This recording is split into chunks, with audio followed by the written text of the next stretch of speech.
Hello, my name is Frank Wade, and I was baptized at Westminster in November of 1950. It was a great honor to serve on the PNC Committee. I'm Clisby Hall. I've been a member of Westminster since about 1991. I'm Mary Hande.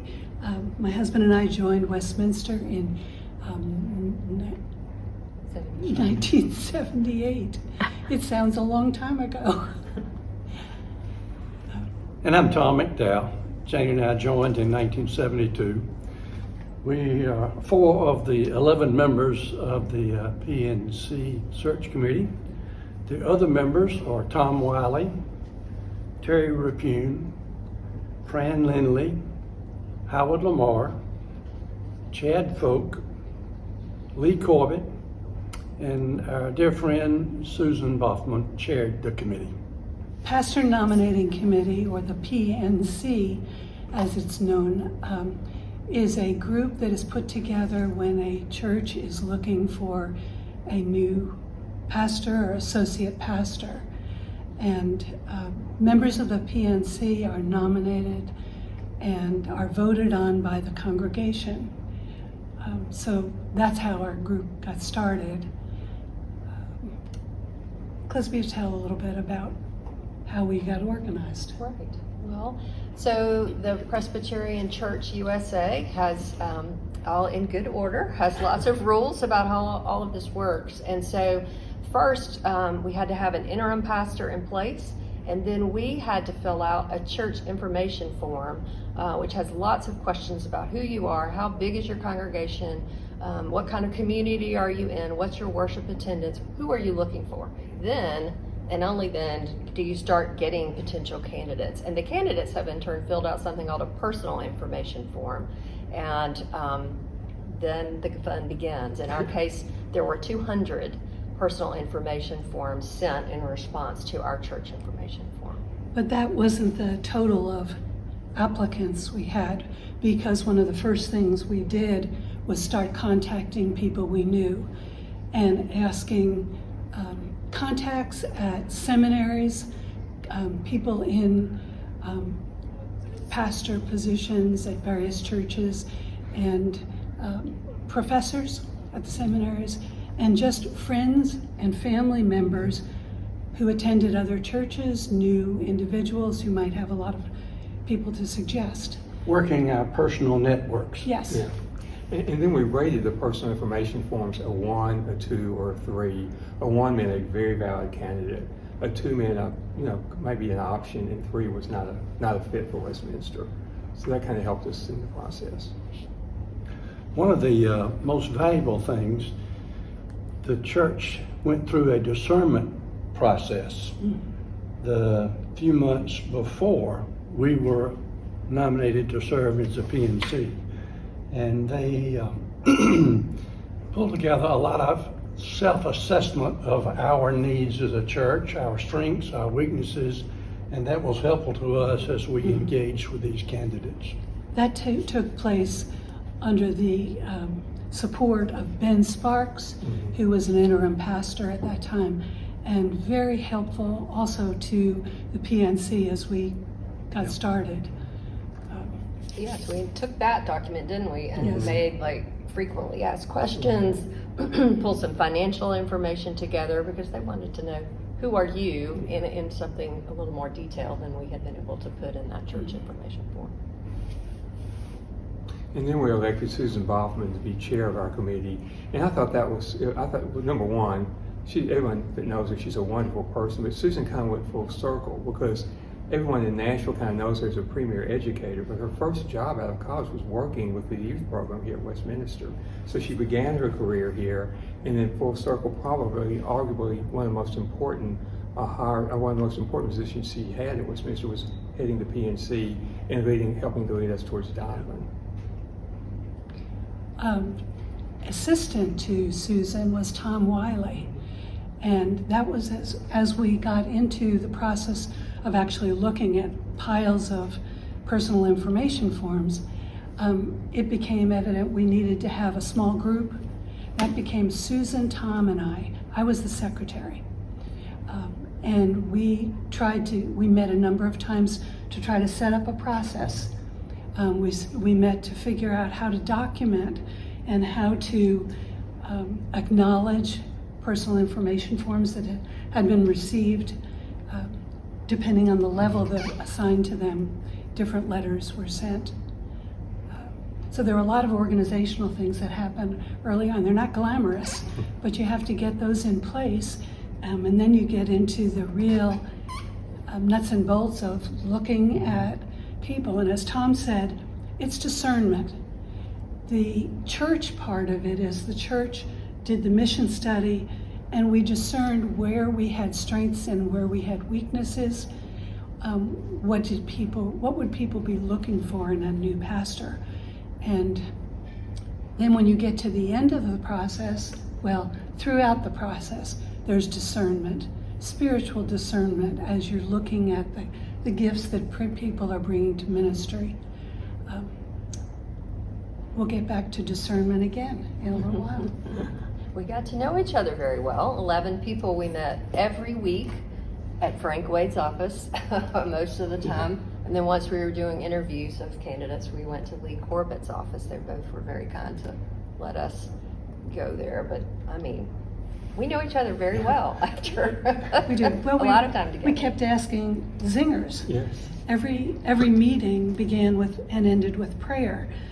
But whoever prayed also had a zinger question. It wasn't supposed to be embarrassing or anything like that. It was just some way of gaining some information about what was your favorite hymn? Right. What was your favorite hymn? Be Thou My Vision. But I remember that meeting so well. We had a lot of singers that were kind of silly and kind of told jokes on yourself, made you laugh about yourself. But I do remember the one about what was your favorite hymn. And when I hear them today, certain hymns today, I think of that particular member.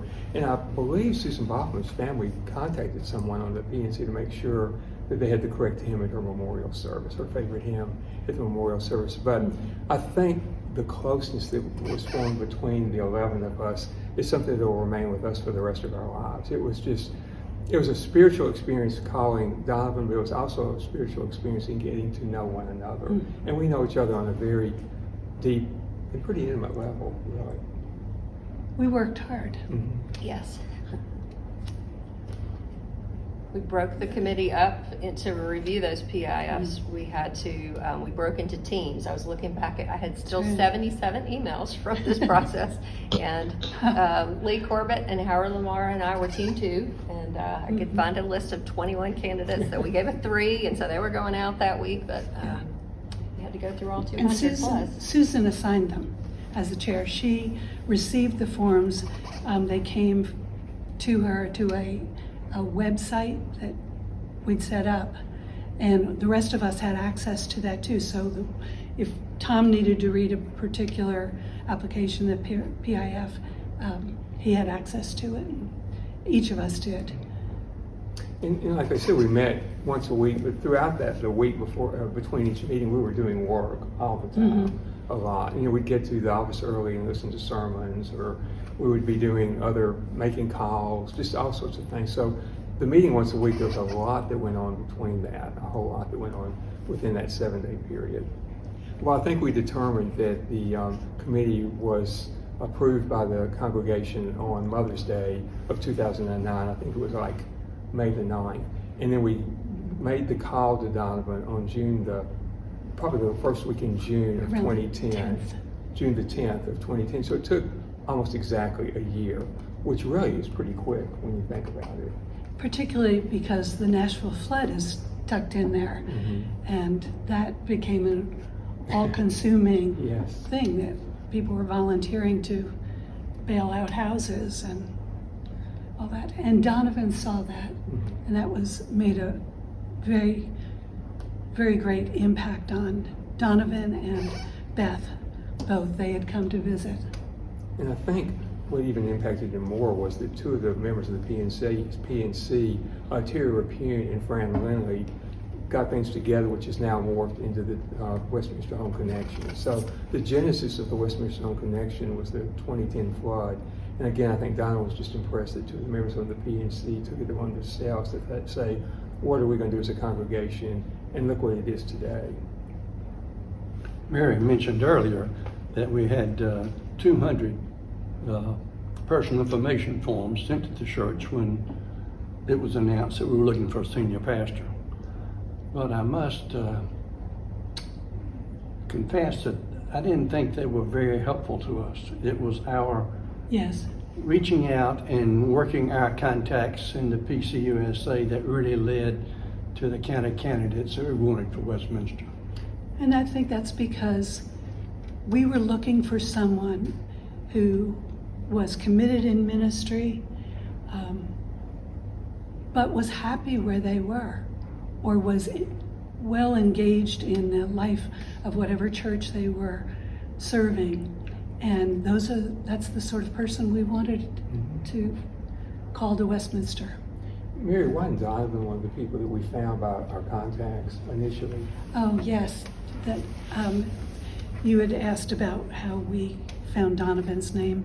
Joe Clifford, who was a member of Westminster and who was mentored by KC Tomey, our former pastor.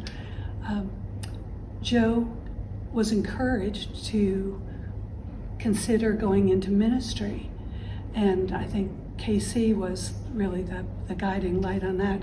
And Joe did. He applied for and went to Princeton Theological Seminary, and a young man, Donovan Drake, was in his class. And they knew each other, but not well.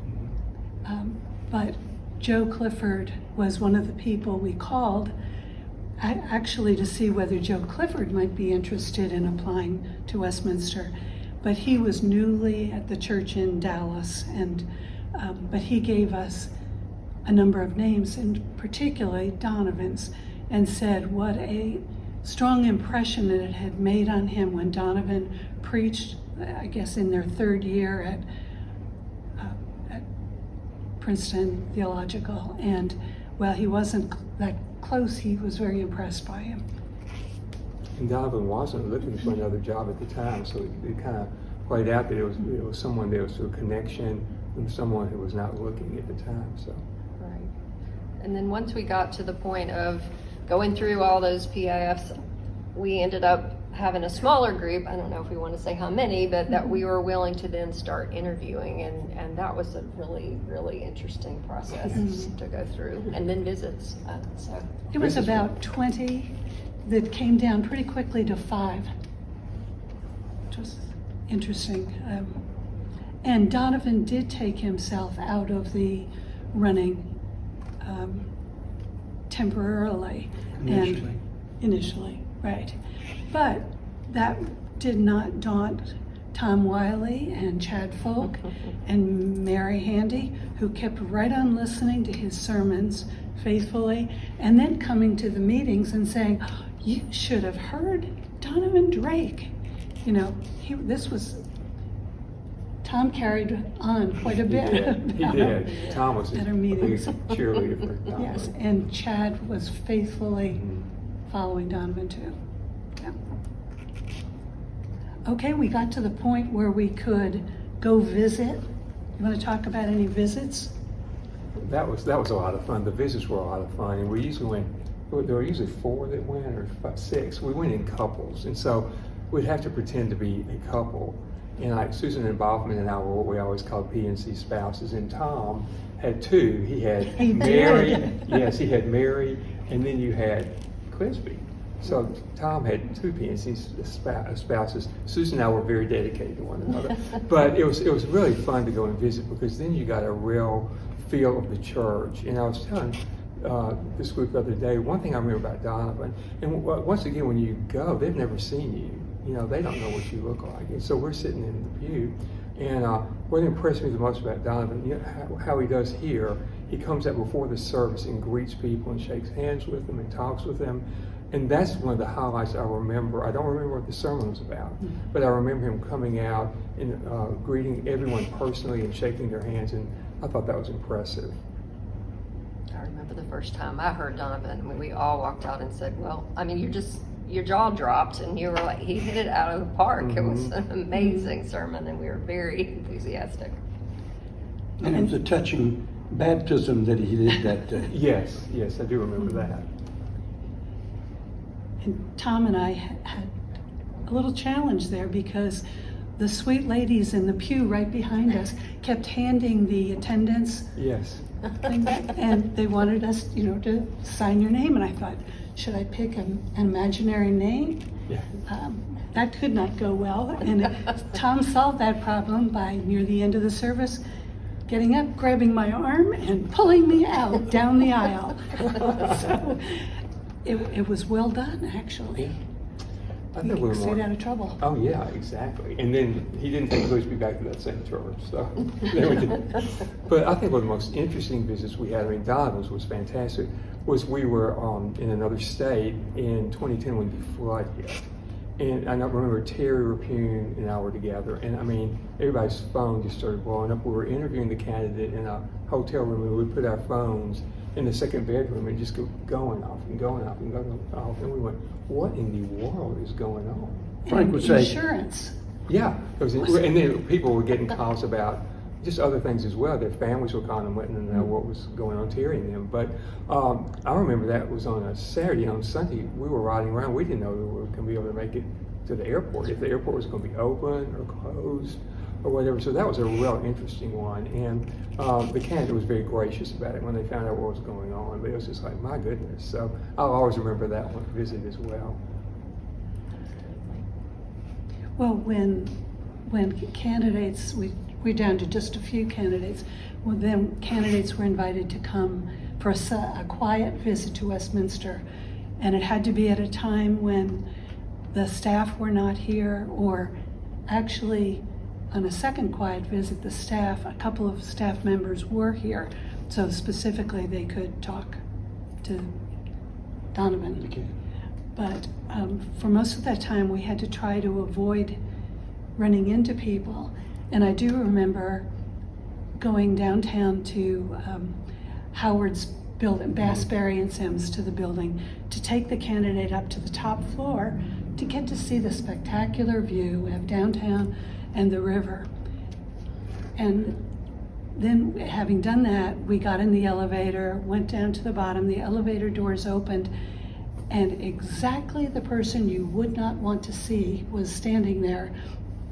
And we quickly pushed a button and the doors closed, because this person is nice as could be, but has quite a reputation for spreading the news.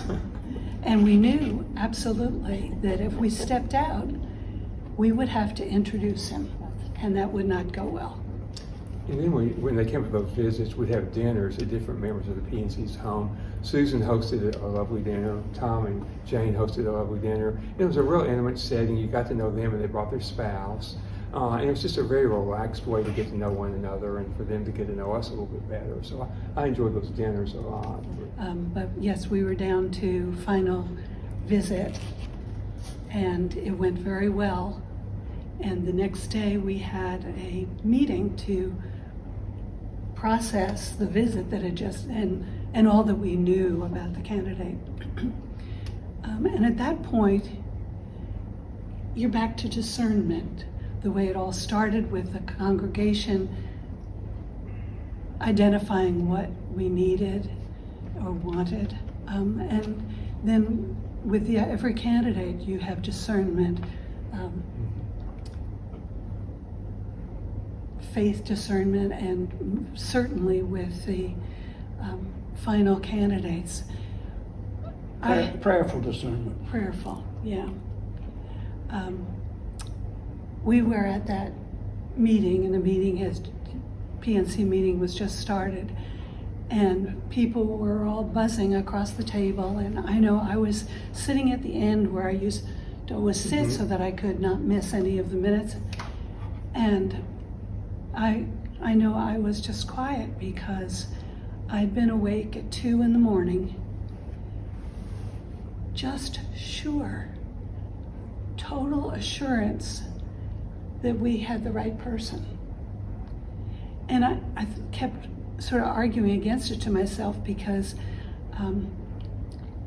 I actually had less time with Donovan than everybody else had, mainly because of travels in our family, but some other reasons that just hadn't worked out. So I was worried that I didn't know maybe I wasn't the right one to do it, but people were talking, and then we were going to start planning another visit From another candidate. from another Mhm. candidate. Mhm. We were down to 2. Mhm. And I just said, no. You need to stop. We need to call Donovan. Well, I just looked down the table, and most people were standing up, kind of talking to each other, and just said, we have the right person. Mhm. We don't need to invite anybody else. I was sure. I was just absolutely sure. And that's just faith that the Holy Spirit was at work Very clearly with the whole group. with the whole group. So after Mary said that, the whole group went, there was kind of a peace fell in the room. We went, she's right. This is exactly right. During our time getting to know Donovan, the members of the PNC made a number of observations about Donovan and characteristics he would bring to ministry. His preaching is outstanding, engaging, and thought-provoking. We unanimously believe that his preaching is the best we heard by any candidate with whom we engaged. We felt at home in the worship experience at Trinity because it was akin to worship at Westminster. We loved the warmth we felt in the sanctuary during worship. During the Bible study that Donovan led in Nashville with the PNC, we experienced a deep spiritual connection with Donovan and each other. In his planning for worship, Donovan sees the word in harmony with the music. We believe that God led the PNC to Donovan and him and his family to Westminster. And then when we made the call to Donovan, after Mary kind of called the question at our meeting and we all agreed, yes, Donovan is the right person for Westminster, we made it at Lee Corbett's office and he had a speakerphone and we called Donovan and he was on his way home from work and he pulled over on the side of the road. He had to pull over on the side of the road. And then each one of us went around the room and on the phone we told Donovan why we personally felt he should come to Westminster and what meeting him had meant to us, etc. And I think he went home and talked it over with Beth and let us know within a day or two, right? Mhm. Yeah. It was an amazing experience to be on the Pastor Nominating Committee. I just loved getting to know all of these people, and it's a wonderful moment when we realized God had led us to Donovan and Donovan to us. That was pretty well said in that document. At first, it appears to be such a daunting task. And then you get to know the people you're doing it with, and you realize you're not alone. This is a cooperative venture, and each person brings gifts to the search. It was amazingly powerful, a lot of fun. And by the time you reach the end of the process, you realize the Holy Spirit was very much a part Yes. of it. Right, exactly. Absolutely. Exactly.